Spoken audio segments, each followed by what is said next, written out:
Hi అండి. చాలామంది వచ్చేసి బీరకాయకి పొట్టు లైట్‌గా తీసేసి కర్రీ చేస్తూ ఉంటారు. నేనైతే మొత్తం పీచంతా తీసేస్తాననమాట.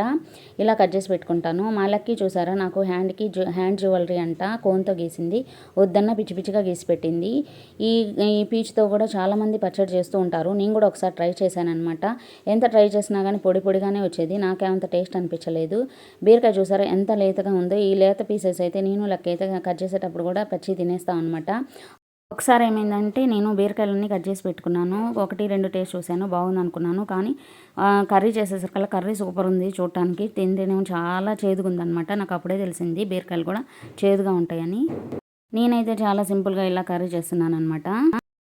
ఇక్కడ వచ్చేసి అన్నీ తాలింపులో వేసేసుకోవాలి. అలాగే ఇవి చాలా లేతగా ఉన్నాయి కాబట్టి ఇందులో వాటర్ గానీ, పాలు గానీ యాడ్ చేసే పని లేదనమాట.